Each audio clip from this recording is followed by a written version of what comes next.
Good morning, good afternoon, good evening, regardless of where you are.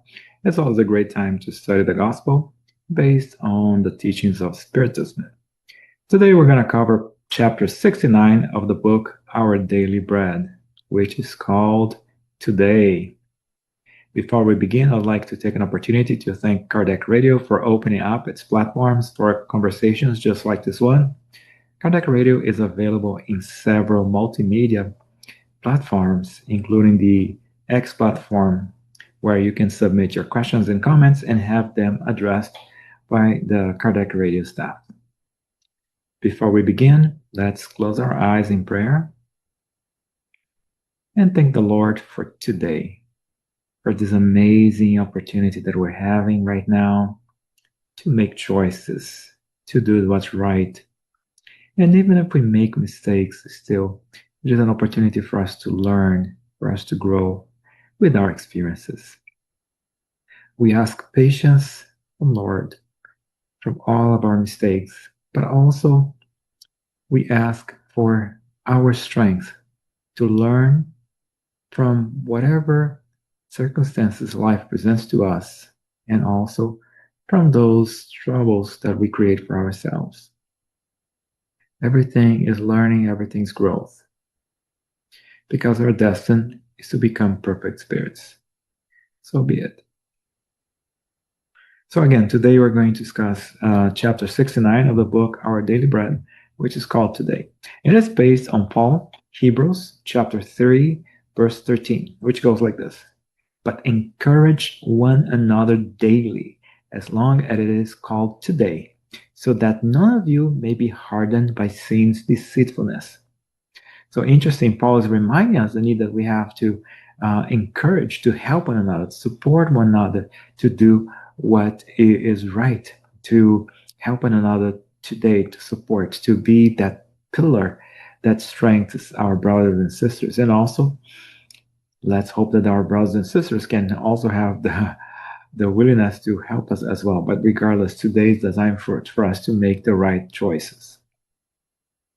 Interesting enough, Emmanuel explains to us that the suggestion regarding daily reciprocal encouragement indicated by the Apostle Paul requires a great deal of reflection so that we do not allow a little den of a certain doubts to be created.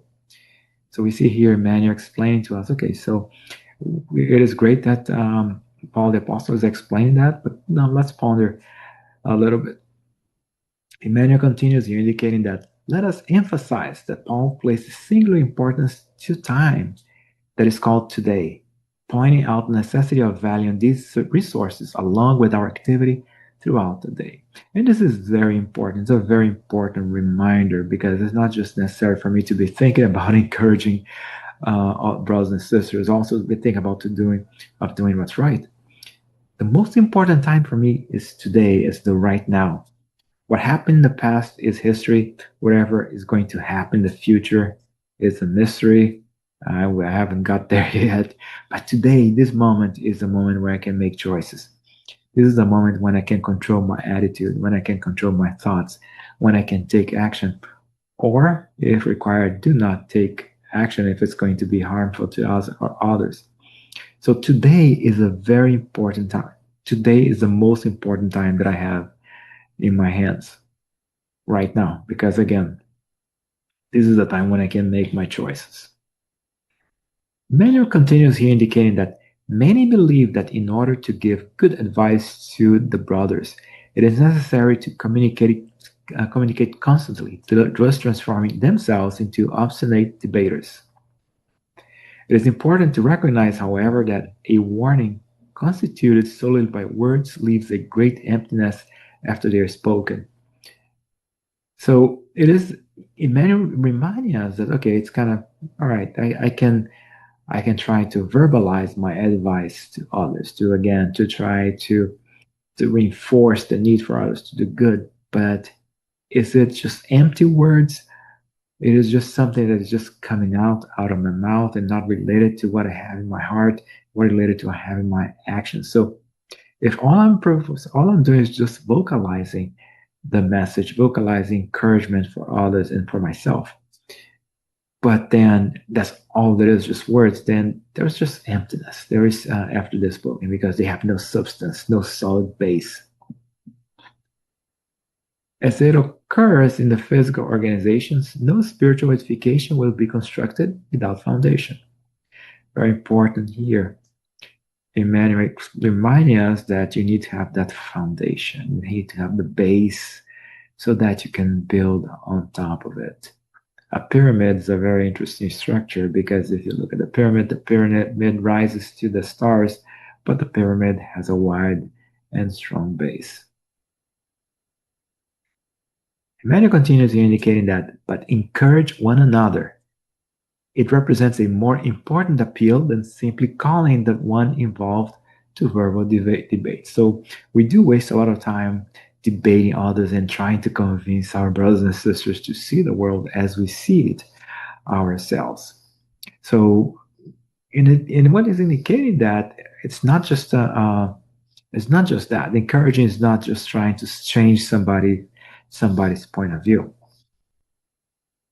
He continues here explaining to us that invitations and advice have more effectiveness when they are accompanied by the example of each one of us. So again, I can be verbalizing encouragement, I could be talking about it, and I could be also debating people, trying to change people's minds. But the most important thing that I could do, actually, it is to the effective. So the one that's going to give us results is when my words are accompanied by the example that I give. That's the best way for me to express the message, as opposed again just being verbalizing and even being a lot of times antagonical as I'm trying again to debate my brothers and sisters and try to force my brothers and sisters to think in a particular way that I think is the best. Who are we to judge others? Who are we to think that our way, our mentality, our view is the best for our brothers and sisters? Each one of us has his or her own way. But what we can do is we can take action for the good.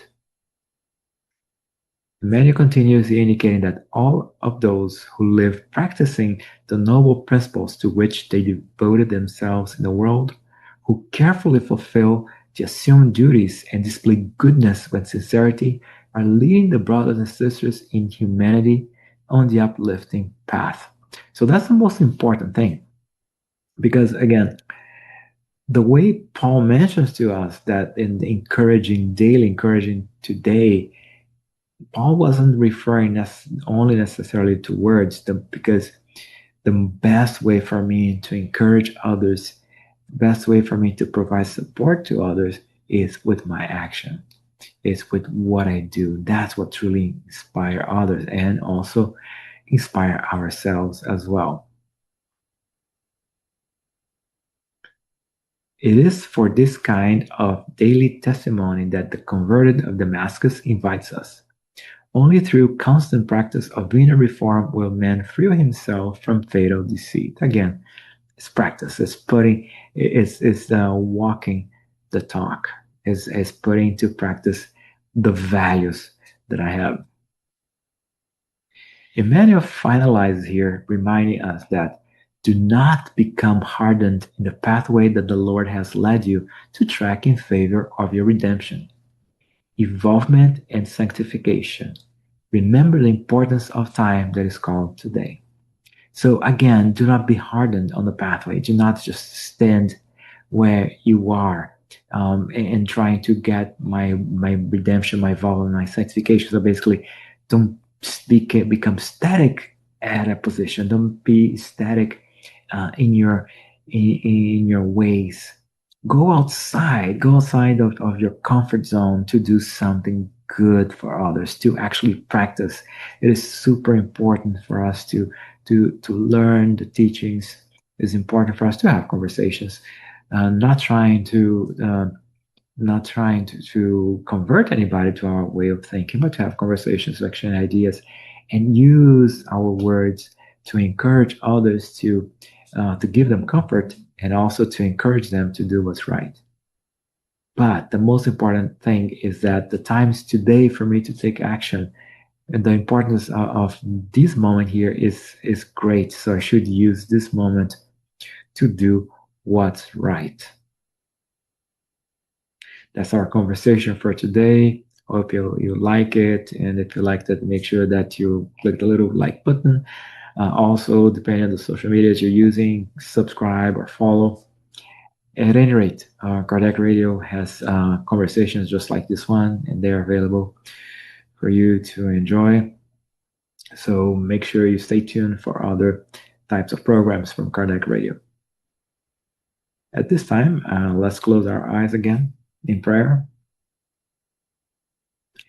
and thank the Lord for so many lessons. Thank the Lord for all the encouragement that He sends to us, the encouragement that comes from our spiritual friends, the encouragement also from our incarnate friends as well. The encouragement for us to do better, the encouragement for us to try to become a better version of ourselves, to recognize that although we are imperfect, we're all destined to perfection. So we should try to do what's right by taking action. Also understanding that our brothers and sisters there also they are fallible like us, they are imperfect like us. And the same way that we would like people to have patience with me, I should also have patience with others as well. And understand that we're all growing, we're all reach the divinity at different rates. We're all in this journey together. May God's love be with us. So be it.